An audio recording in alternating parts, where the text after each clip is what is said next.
Hey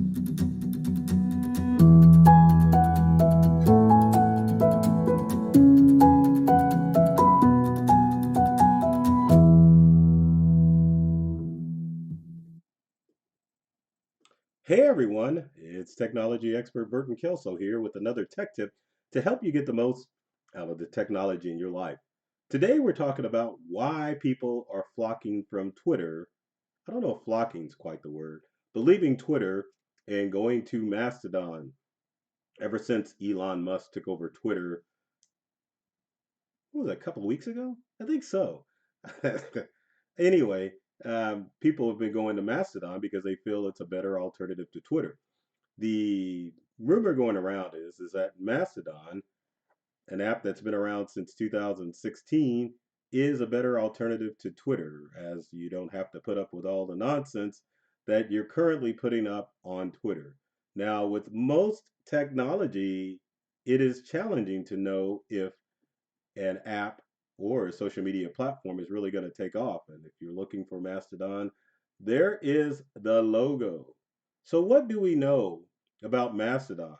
And one of the things that I always try to share with people with technology is that there is so much technology out there. There are thousands of apps.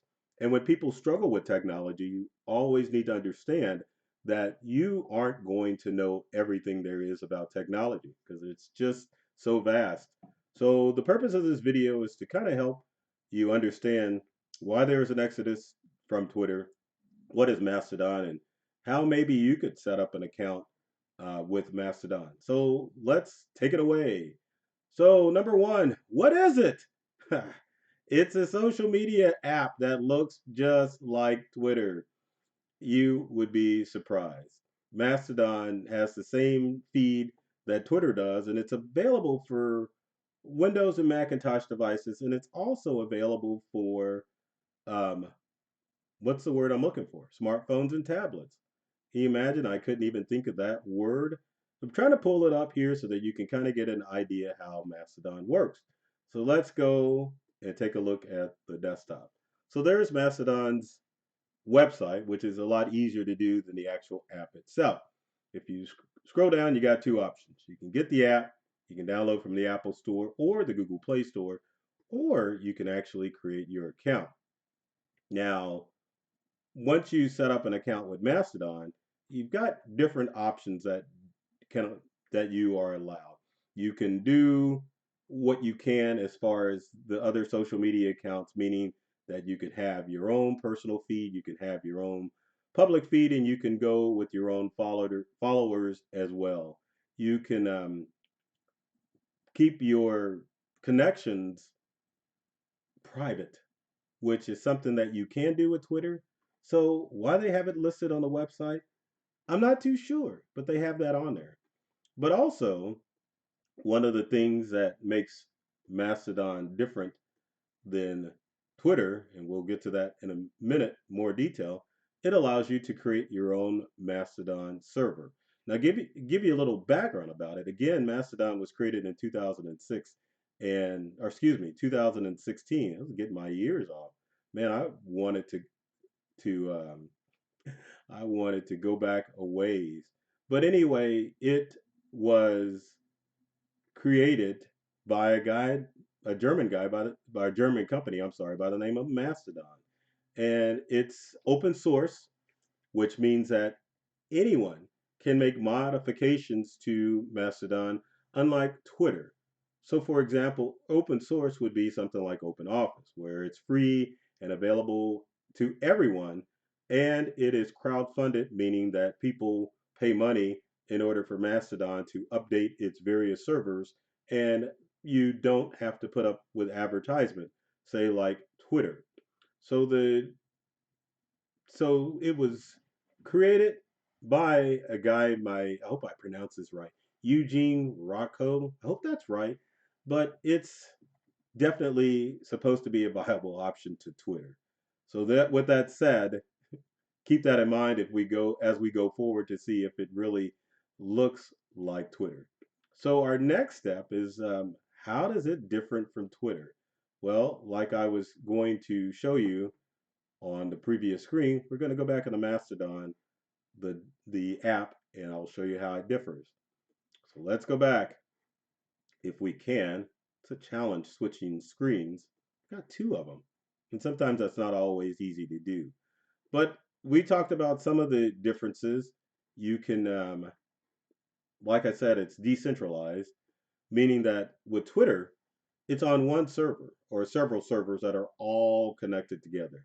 Again, it's open source, so you can modify it. The source code is available, and you can go with any platform. And of course, like they're saying, it's not for sale.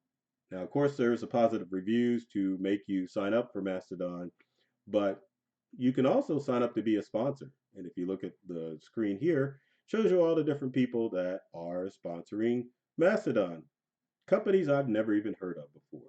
So again, at first look, you would think Mastodon is geared for people who are tech, meaning that they are not technology challenged, that they understand technology. And I'm about to show you why, because it is hard, not necessarily hard, it's kind of difficult to set up an account. So how do you join? If you look at all this and go, man, I really want to join Mastodon. Well, I wish I could say it's pretty simple, but it ain't. So let me pull up Mastodon and then we could take a look at the main screen, and let's switch back to the desktop, and then let's go to create an account. If you go to create an account, the challenge is that you can create an account for all regions. Now, keep in mind when you create a Twitter account, you are creating it for all regions, meaning that you can see anyone from anywhere in the world. But if you wanted to with Mastodon, you can definitely go in and choose which region you want to create your account under. You can also go to different topics that you might want to talk about. So there's general topics that you could join a server or create an account: music, LGBTQ, technology, regional. You kind of get the gist of it, that there's something out there on Mastodon for everyone. Now, unlike Twitter, it is, or I should say, Mastodon doesn't have the followers that Twitter has. Twitter's got quite a bit, several million or 100 million, whereas Mastodon's kind of got 4 million. So if you're looking to go to a new place to talk, then it's a good possibility that you're not going to find the amount of people that you want to chat with. So let's go through the process of setting up an account, and we're not going to go too far. But anyway, you can create a username, and unlike most social media accounts where you have the at and then your name, you can create your own username, email address you want to connect with it, why you want to join, and you can discover users. You can also download the mobile app, but it's pretty darn simple. And again, you can log on to your desktop or your smartphone and utilize the social media account. Now, real briefly, what are the pros and cons of Mastodon? Well, I would say if you want to have freedom of speech and not worried about being censored and want a little bit of control, then Mastodon may be for you. Now, if you're not tech savvy and you kind of like the easy setup and being able to connect with a bunch of followers, then you probably, if you're tired of Twitter, you might want to just deactivate your Twitter account and go directly with another social media account, as opposed to going in and trying to create an account with Mastodon, because it ain't easy. But also, you have to look at the fact that since it's open source, that, and I guess this would be some of the, that would be the con. Pro is that you want to get away, but the cons, open source means that anyone can get on Mastodon, which opens you up to a whole world of hurt when you're logged in. You may see inappropriate content, inappropriate images.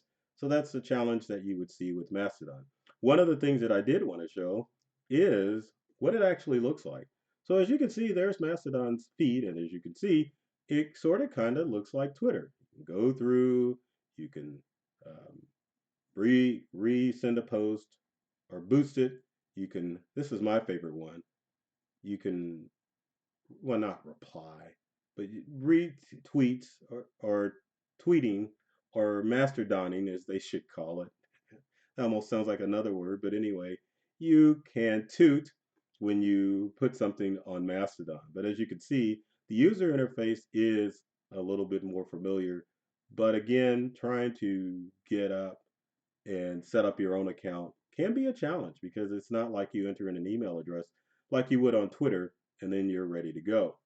So anyway, hopefully this gives you a little bit of information about Mastodon.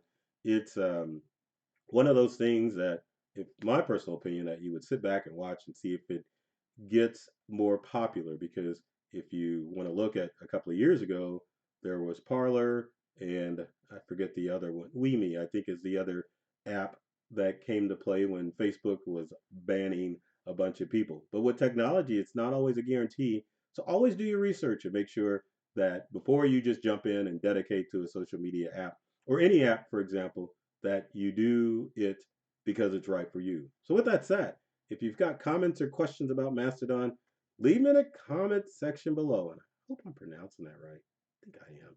Anyway, you know me. I love technology and I've read all the manuals. So if you like this video, be sure to like, comment, and share it with all of your friends and people that um, are technology challenged.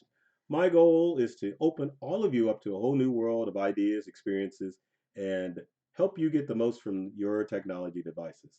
I love technology. I've read all the manuals, and I'm serious about making technology fun, safe, and easy to use for everyone. So take care of yourself and do many things to make you smile. And thanks for watching.